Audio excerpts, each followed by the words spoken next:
Hello. Uh, Good morning, student. Let us start Standard 9th Maths 1, Chapter number 2, Real Numbers. In this, we studied about how to express recurring decimal in P by Q form, and examples based on this on page 21 practice set 2.1 are completed. Then the next point is it is a revision lesson. The numbers root 2 root 3 shown on number line. It is also studied in standard 8. Then revision of it. How to represent root 2 root 3 numbers on number line. So draw this type of a line, also perpendicular line, that is y axis, x axis. Then mark +1 +2 -1 -2 like this. Then draw a perpendicular passing through this point 1 +1. Draw perpendicular like this of the height 1 centimeter, and also draw a diagonal or a hypotenuse. Then using protractor draw a line like this. So this is +1, this is +1, so the hypotenuse is root 2. If we draw this type of arc and we get point that is root 2. Similarly, the same distance to the opposite side we get minus root 2. If we draw another perpendicular having height same 1, and if we join a diagonal, then the hypotenuse is of root 3. Again use protractor and draw circle. Here the point we get it is root 3. Similarly, opposite of this we get minus root 3. बघा ही साधी सोपी कृती गेल्या वर्षी तुम्ही शिकलाय. 1-1 सेंटीमीटरच्या खुणा करून घ्या. थोड्याशा मोठ्या व्हाव्यात म्हणून प्रमाण वाढवून घ्या. 2 सेंटीमीटर बरोबर 1, 2 सेंटीमीटर बरोबर 1 प्रमाण घ्या. या 1 वर लंब काढा. या 1 च्या उंचीचा हा कर्ण जोडा आणि कंपास मध्ये कर्णा एवढा अंतर घ्या आणि तो कंस जिथे छेदेल तिथे ते असेल वर्गमुळात 2. हा पॉइंट असेल. का तर पायथागोरसने तुम्हाला हे कसं सोडवायचं माहित आहे. हा काटकोन त्रिकोण असेल, याची लांबी 1, याची लांबी 1, तर येणारा कर्ण वर्गमुळात 2 मिळतो. कर्णाचा वर्ग इतर दोन बाजूंच्या वर्गांच्या बेरजेएवढा असतो. हा आपल्याला रूल माहिती आहे. त्यानुसार याची लांबी वर्गमुळात 2 आली. परत हा वर्गमुळात 2 जिथं आहे तिथं परत एक लंब काढा असा, त्याची सुद्धा उंची 1च घ्या. मग जर आपण हे पाहिलं तर हा 1 आणि हा वर्गमुळात 2 हे जर सोडवलं तर पायथागोरस नुसार याची लांबी येते वर्गमुळात 3. आणि मग हा असाच इथे काढला की हा झाला वर्गमुळात 3. एवढंच अंतर विरुद्ध बाजूला टाका वर्गमुळात 3. म्हणजे ही प्रोसेस आहे अपरिमेय संख्या, इरॅशनल नंबर्स संख्या रेषेवर दाखवणे, showing on number lines. So this is very easy process, and also this type of diagram is asked in question paper. Some numbers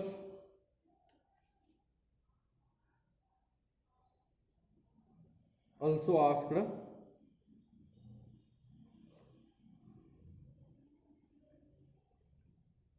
On page number 22 there are another definitions. First is the numbers which are represented by points on a number line are real numbers. ज्या संख्या संख्या रेषेवर एका बिंदूने दाखवता येतात त्या सर्वांना आपण रियल नंबर्स असं म्हणतो. संख्या रेषेवर व्यक्त करता येणाऱ्या प्रत्येक बिंदू जी संख्या व्यक्त करतो त्या सर्व संख्या म्हणजे वास्तव संख्या असतात. All the numbers which represents on number line are called real numbers.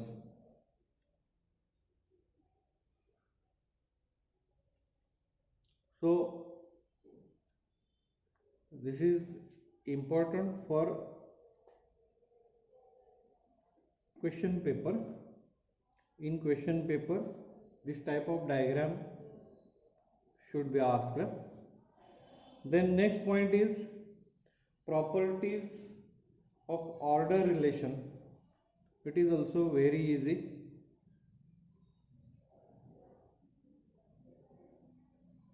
Use simple examples to clear this. Properties of order relation on real numbers. For example, number 1, if A and B are two real numbers, then only one of the relation holds good. A आणि B जर या दोन real numbers असतील A and B तर त्याच्यामध्ये कोणता तरी एक संबंध असतो. A is equal to B, it is first.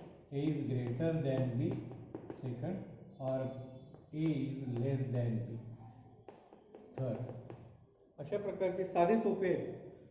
जर दोन संख्या वास्तव संख्या असतील तर त्यांच्यामध्ये या पद्धतीतील कोणता तरी एक संबंध असतो. कोणतीही घ्या. काय संबंध आहे?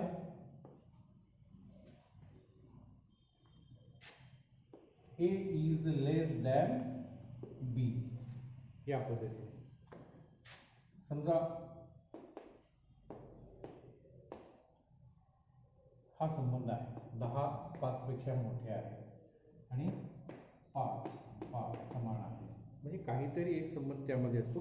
केवळ उदाहरण घेऊन तुम्ही ते स्पष्ट करू शकता. सोपं आहे. केवळ वाचा आणि लिहून काढा, तुम्हाला सहज सांगता येईल. दुसरा बघा, if A less than B, B less than C, then A is less than C. उदाहरण घेऊन हे पटकन क्लिअर होतं. A less than B, suppose 3 is less than 4. B less than C means 4 less than 5. And then बघा बरं, A is 3, C is 5. The relation is like this. So observe it clearly and use this type of easy examples and clear it. सोपी सोपी उदाहरणं पहा व्यवस्थित, त्यामध्ये किमती घालून तुम्ही ते क्लिअर करू शकता. सगळे गुणधर्म लिहून काढा. Then practice set 2.2. there are some examples.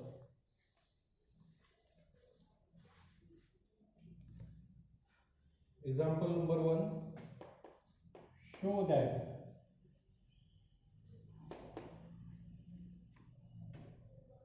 four root 2 is an irrational number. Irrational number.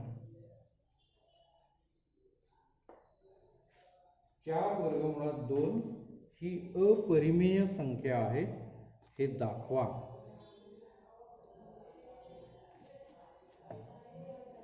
हे कसं दाखवता येईल? Suppose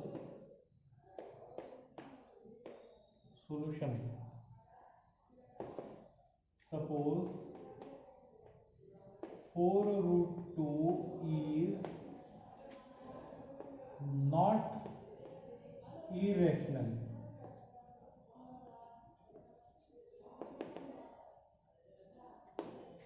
number. निगेटिव्ह मानायचं. Is not irrational. It means it is rational.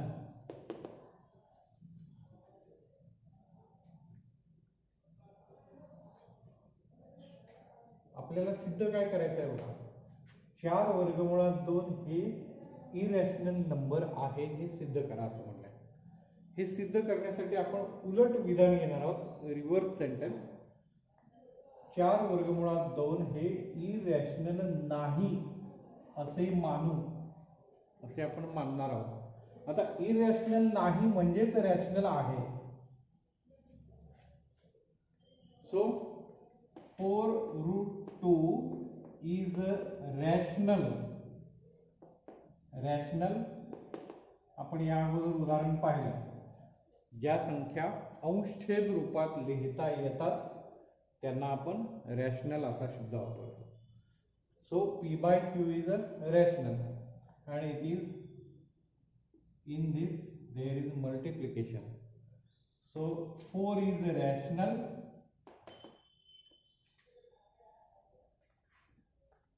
Again we simplify. √2 q p/q and this 4 got here and we write like this. हे 4 इकडे भागिले रूपात आपण लिहिले हे आहे असेच लिहिले. बघा बरं याचा अर्थ काय होतो. √2 इज इरॅशनल. ही अपरिमेय संख्या आहे. वर्गमुळात 2 ही अपरिमेय आपण या अगोदर अभ्यासलंय. आणि ही संख्या आहे रॅशनल आणि ही सुद्धा आहे रॅशनल. मग बघा बरं irrational is equal to rational. Irrational is equal to rational हे कॉन्ट्राडिक्टरी सेंटेन्स आहे. कॉन्ट्राडिक्टरी म्हणजे विरोधाभास. कॉन्ट्राडिक्टरी सेंटेन्स म्हणजे विरोधाभास दाखवणारे.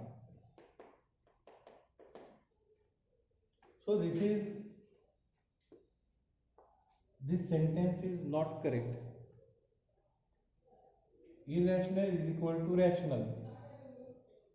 This sentence is not correct. Therefore, our assumption, आपण जे मानलंय ते विधान चुकीचं आहे. Therefore, 4√2 is not irrational.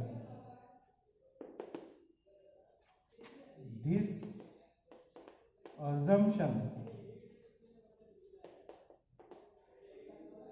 is not correct and therefore 4√2 is rational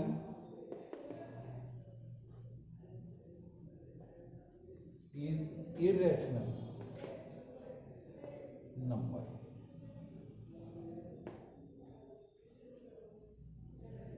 4√2 is not irrational number. irrational नाही असं जे आपण मानतोय हे विधान चुकीचं आहे आणि म्हणून 4√2 हे irrational नंबर आहे. It is proved. थोडक्यात एकच बाब लक्षात घ्या. ही दिलेली संख्या आपल्याला अपरिमेय दाखवायची आहे आणि म्हणून काय केलं. दिलेली संख्या अपरिमेय नाही असे मानलं ते. आणि मग दिलेली संख्या 4 × √2 it is equal to rational. Not irrational. It means rational. Rational म्हणजेच परिमेय. परिमेय संख्या आपण अशी लिहितो आणि मग हे गुणिले 4 आहे ते इकडे गेल्यावर भागिले झाले आणि मग या बाजूला ही संख्या राहिली इरॅशनल आणि ही संख्या राहिली रॅशनल. म्हणजेच हे विधान चुकीचं आहे. हे विधान चुकीचं आहे म्हणून आपण जे मानलंय ते चुकीचं आहे आणि म्हणून हे वाक्य योग्य सिद्ध होऊ शकतं. या पद्धतीने ही सिद्धता आहे. याला अप्रत्यक्ष सिद्धता असा शब्द आहे. रॅशनल आणि इरॅशनल नंबर अतिशय सोपी संकल्पना आहे. फक्त लिखाणात तुम्हाला ते जमलं पाहिजे, सांगता आलं पाहिजे. The next question is represents numbers √5 √10 on number line. आत्ताच आपण ती कृती पाहिली. त्या क्रमाने पुढे पुढे तुम्ही गेलात तर आपोआप तुम्हाला 4 म्हणजे √16 त्या पद्धतीने बघा. तुम्ही ही जी आकृती काढली यामध्ये +1 +2 +3 +4 या पद्धतीने काढली. +1 so this is √2, then √3, this is √4. √4 means 2, so draw another perpendicular and we get here √5, and similarly √10 also we get on this line. याच पद्धतीने तुम्ही ते काढू शकता. 4 घेतला इथे, 4 वरचा बार म्हणजे ही लांबी झाली 2. बघा अशी होईल. ही लांबी 2, ही लांबी 1. जर पायथागोरसने तुम्ही सोडवलं तर हा कर्ण येईल √5. आणि म्हणून याची सुद्धा डायरेक्ट गरज नाही. तुम्ही डायरेक्ट हे घेऊन याचा जरी डायगोनल घेतलात 2 वरचा, अशी सुद्धा आकृती ती बरोबर आहे. हे 2 आणि हा 1 आणि हा डायगोनल हे सुद्धा तुम्हाला काढता येऊ शकतं. √5 similarly √10 also. The next question, write any